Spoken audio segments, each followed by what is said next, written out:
Hello, powerful one. Welcome to this edition of Inner Growth to Says Wa Elimi. On this very edition, we are discussing life and the nature of its game. What that simply means is that we are taking off on the premise, on the understanding that life itself is a game. We have always discussed this in the past. We have talked about this in several of our videos, that life is a game. Now, what is life? Very difficult to describe, very difficult to define. But we can say that life subsists on three phases or levels or principles. Without these three, there is no life. The first one is creation. The second one is preservation. And the third one is transformation. That which must have life has to be created. That which is created must be preserved. And that which is preserved at some point will have to transform itself for it to continually have power and relevance.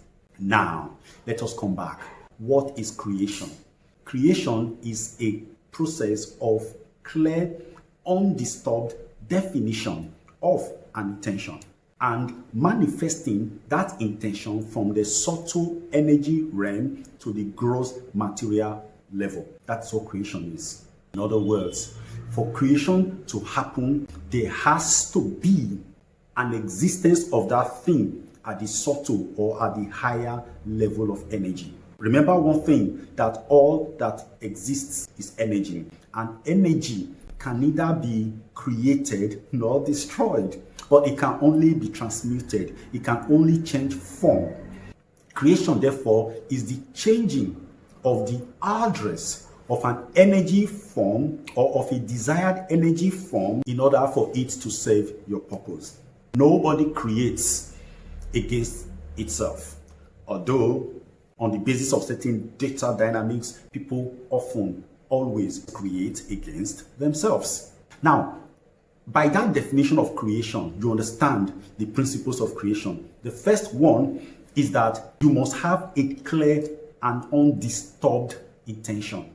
In other words, you should have a picture that is distinctive, that is clear. Not just having the picture clear in its imaging, not just that, but that picture has to have a single intentional base. In other words, there should be nothing conflicting with it. How do we create actually? We create through focus of attention. Now, when you have a picture in your mind that you want to manifest into reality, which could be a lifestyle, which could be a relationship, which could be anything, you must have that image supreme in your mental space, clearly defined, unchallenged, not by fear, not by negative emotion, not by any form of energies coming from outside to antagonize that image. The image must be protected, it must be pristine in its origin.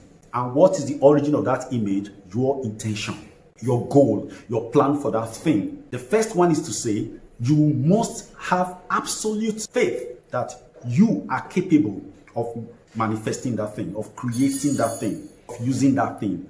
And then you must believe that that thing is good for you. That thing is going to serve your purpose. And that purpose must be clear. I intend to get younger. I intend to get healthier. I intend to be happier.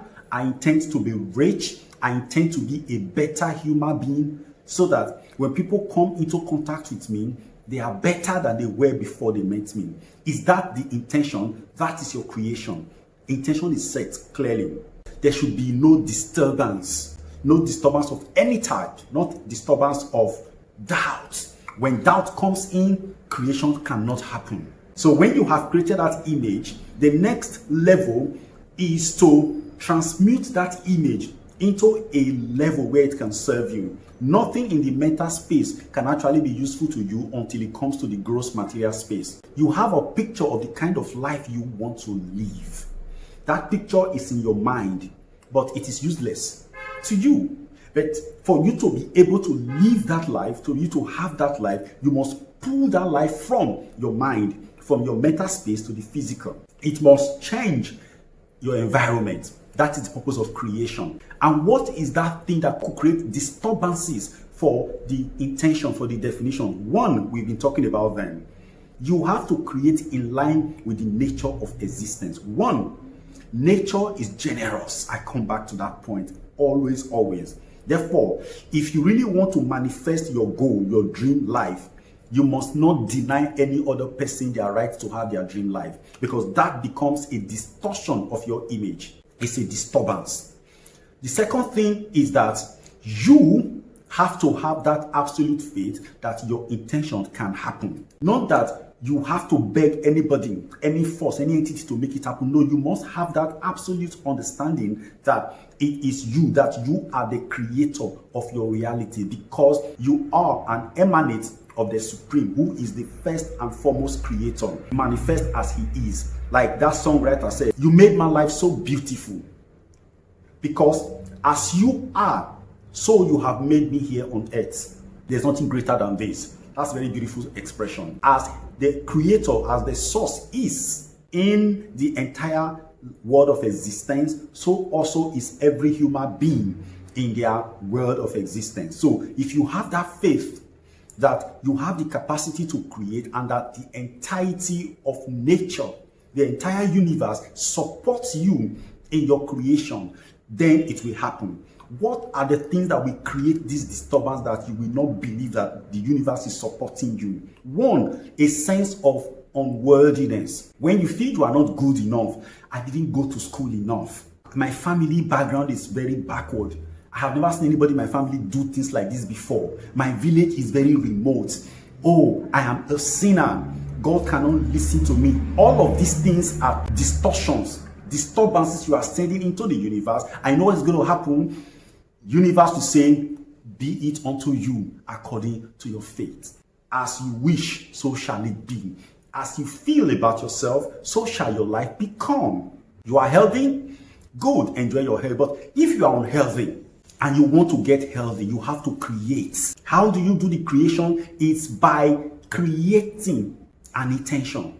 And you must go into that intention and incubate it. That is the form. You formulate an image, you formulate your health. How do you want to feel? You want every cell in your body to be alive, hale, and hearty. You want every tissue, every fluid in your body to be hale and hearty, to serve your pleasure. That is what you want. Therefore, you must focus on that identity. Forget the fact that, oh, I don't eat well, I don't drink enough water, I don't have money to eat that quality food that I should give me these things. If you keep believing that, there is nothing you do that will make you healthy. If you doubt yourself, therefore, you are shooting yourself in the leg. Like Christ will say, whatsoever ye desire when ye pray, believe that you have received it and you shall have it. Unbelief is the greatest problem of all humanity. People think that belief simply means that accepting a religious dogma as truth. That is not it, because the universe does not recognize any religion. What the universe recognizes is the human being. That is the highest investment of God on the planet. Therefore, you must behave as God in your space. You are not a beggar. You are not a sufferer until you make yourself so. Your creation begins with an intention, and that intention is a method image. It must be distinctive, it must be clear, it must have a purpose. What is that purpose? To serve your own good pleasure. And it is possible, and you are not doubting it, and you are not denying another person their right to have their own.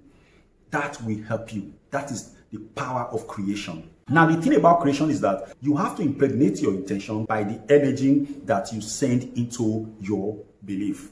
This is where we come to the second level, which is preservation. Now, preservation simply means the sustenance of life, the sustenance of that which has been created.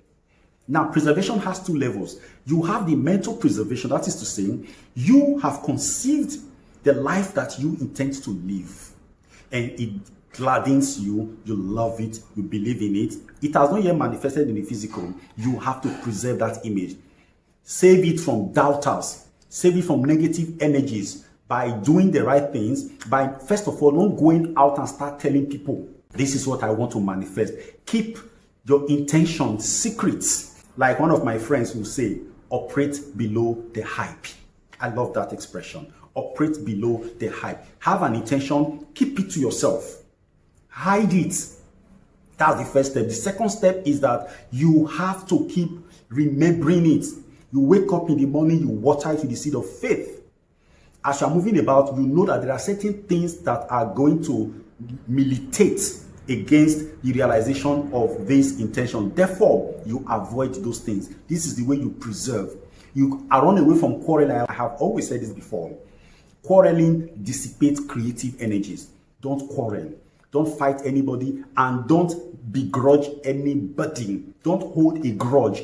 Don't criticize. Watch the video I put up yesterday and the day before yesterday. They are key elements in preservation of creation. If you do not deny another person their right to create, their right to manifest their dream life, you will not create a distortion in your imaging, so your creation can happen. So what is preservation? Preservation is sustenance. Sustenance is growth, and growth is expansion.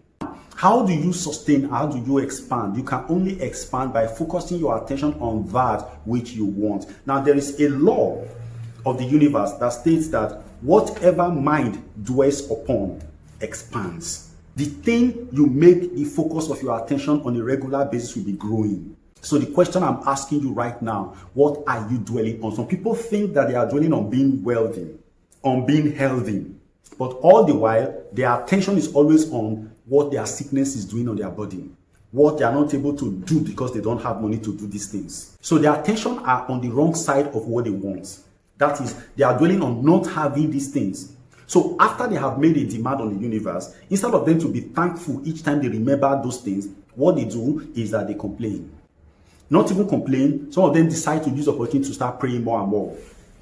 The more you pray for what you already prayed for, the more you push it away, because the energy you are giving out to the universe is that I don't have it. So a lot of us think that by constantly praying about something that we have prayed for before is a way of trying to get it. That is not preservation. To preserve that which you desire is not to give it energy of negativity, the energy that states, I don't have you. So every time we ask over and over again, we are canceling the first asking. It's like we are presenting a new order, because we are saying that what we asked for before, we don't want it again. We are renewing the asking now. So the process of getting that thing to you starts all over again. It's like raising new invoices. Companies have days in which their invoices are to be paid. Some companies have 45 days. Some have 30 days. Different levels. Some have 90 days. The days start counting from the moment you raise the invoice. You raised an invoice for 10 million naira. You sent it into finance, and finance has accepted it. They have stamped it. The processing has begun. Then 5-10 days later, you remember that, oh, that money has not been paid to me. Oh, you raise another invoice for the same thing. Take it back to finance. When it gets to finance, what happens in finance is that they cancel the former one and they start all over again from where you started. That's what happens in the universe. Each time you renew a request, the initial request you've made is cancelled. It's not my fault, but that is how the universe is structured. So asking and asking is denying the existence of the process that has begun. So stay with what you have. Therefore, to expand is to place attention on the right side of that which you intend to create, that intention. Now, what would you do if suddenly you had asked for a house, you've asked for a career, and it has not yet happened? What you do is that you have prayed for it. You say, okay, when you remember, you say, oh, thank you, Lord, for the beauty of my career. Even if you don't believe in God, just say, thank you for my career. It's on its way. I am happy to receive this career. So you start doing affirmations, positive affirmations about that thing you have already asked for. Don't renew the request. Otherwise, you cancel the original one. That's how to preserve. I think in the next video, I will talk about transformation. I want to let you understand one thing. As the source is, so are you in your space. Be a good representative of the source. Don't be a whimperer.